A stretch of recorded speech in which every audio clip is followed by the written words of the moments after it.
시작하기 전에 두 가지 개념 빠르게 짚고 넘어가겠습니다. 먼저 조건부 확률입니다. 사건 B가 발생했을 때 사건 A가 발생할 확률을 B에 대한 A의 조건부 확률이라고 합니다. 이렇게 두 사건이 함께 일어날 확률을 사건 B의 확률로 나누어 계산합니다. 다음은 독립사건입니다. 사건 A와 B가 서로에게 영향을 미치지 않을 때 우리는 이 두 사건을 독립이라고 합니다. 독립인 두 사건이 동시에 발생할 확률은 이렇게 단순히 두 사건의 개별 확률을 곱하는 것으로 수행할 수 있습니다. 어느 학교에 신입생이 들어오면 기숙사를 배정하는 모자가 있습니다. 이 모자는 신입생의 전공을 고려하여 그 학생에게 가장 잘 맞는 기숙사를 배정해 줍니다. 어디서 많이 들어보셨죠? 다만 마법의 모자는 아니고요. 이 모자는 나이브 베이지 모델을 사용합니다. 어느 날 국문과 학생이 입학해 이 모자를 씁니다. 이 모자는 이 학생의 기숙사를 C로 분류하네요. 지금부터 왜 그렇게 분류한 건지 확인해 보겠습니다. 이 모자는 각 기숙사에 대한 일부 정보를 갖고 있습니다. 신입생의 25%는 기숙사 A로, 또 다른 25%는 기숙사 B로, 그리고 나머지 50%는 기숙사 C로 배정된다고 합니다. 또 이 모자는 이렇게 각 기숙사마다 국문과 전공생의 비율 정보를 갖고 있다고 합니다. 예를 들어 A 기숙사에 있는 신입생은 그중 25%가 국문과라고 합니다. 이때 이 학생의 기숙사를 어디로 분류해야 할지 판단하는 것이 지금 이 모자가 처한 상황입니다. 우리는 이 문제를 조건부 확률로 나타낼 수 있습니다. 아까 살펴본 조건부 확률의 정의에 따라서 이 문제는 이렇게 표현할 수 있죠. 먼저 분모를 살펴봅시다. 분모에는 신입생 중 전공이 국문과인 학생의 비율이 있습니다. 그런데 우리는 이 정보 대신 기숙사별 신입생의 비율, 그리고 각 기숙사 안에서 국문과 학생이 얼마나 있는지에 대한 정보만 있습니다. 그렇다면 각 기숙사에 배정된 학생들을 모두 더해서 국문과 신입생의 비율을 구할 수 있겠네요. 먼저 A에는 국문과 학생의 비율이 25%입니다. 그리고 전체 학생의 25%만 A 기숙사로 배정되므로 여기에 다시 25%를 곱해야겠죠. 마찬가지로 B, C에 대해서도 동일한 연산을 수행할 수 있습니다.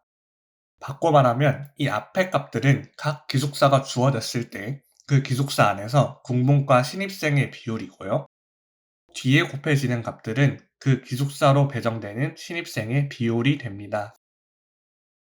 이제 분자를 봅시다. 분자에는 어떤 학생에게 맞는 기숙사가 A이면서 동시에 전공은 국문과일 확률이 나와 있습니다. 그런데 이거 아까 분모에서 구한 것과 같은 값이네요. 동일한 식으로 계산해 주도록 합시다.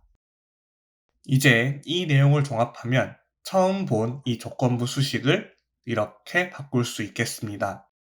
이때 값은 약 29.4%가 되겠네요. 여기서 중요한 개념이 등장합니다. 바로 베이즈 정리인데요. 우리가 구하고자 하는 것은 전공이 주어졌을 때 기숙사가 A로 배치될 조건부 확률입니다. 그런데 바로 아래의 풀어쓴 식에는 이렇게 조건부 확률의 앞, 뒤가 바뀌어 있고요. 전공이라는 조건 없이 단순히 각 기숙사의 학생 비율을 구한 값도 새로 나타나 있습니다. 이때 우리가 구하고자 하는 확률을 사후 확률이라고 하고요. 이 친구들을 우도, 그리고 이 친구들을 사전 확률이라고 표현합니다.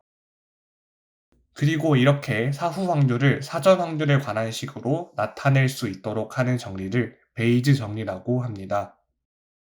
돌아와서 B, C의 확률도 계산해 봅시다. 같은 방식으로 각각 이렇게 확률을 구할 수가 있죠. 이제 이 모자가 전공 외에 성별도 함께 확인한다고 해봅시다. 마찬가지로 기숙사별 성별 정보를 받았고 이 신입생이 남학생이라고 한다면 조건부 확률의 식은 이렇게 변합니다. 베이지 정리를 이용해 전개한 식도 데이터가 추가됨에 따라 이렇게 바뀌고요. 이때 전공과 성별이 서로 독립이라고 가정한다면 이렇게 두 사건을 분리하여 전개할 수 있습니다. 이렇게 나이브 베이지 모델은 각 변수들이 독립임을 전제로 한다는 점 유의해 주세요. 이제 모자, 즉 나이브 베이지 모델의 분류 결과를 K라고 해봅시다. 이 학생의 전공과 성별이 주어졌을 때의 조건부 확률을 구하고 그 값이 가장 큰 기숙사로 학생을 분류합니다. 그런데 방금 본 것처럼 이 식에서 분모값은 변하지 않고 분자값만 변합니다. 따라서 분모를 생략하고 분자값만 비교해서 가장 큰 값으로 분류해도 동일하게 K의 분류 결과를 도출할 수 있습니다. 그리고 이것이 바로 기본적인 나이브 베이지 모델의 형태입니다. 정리하자면 나이브 베이지 모델은 베이지 정리를 활용하여 데이터를 분류하는 알고리즘입니다.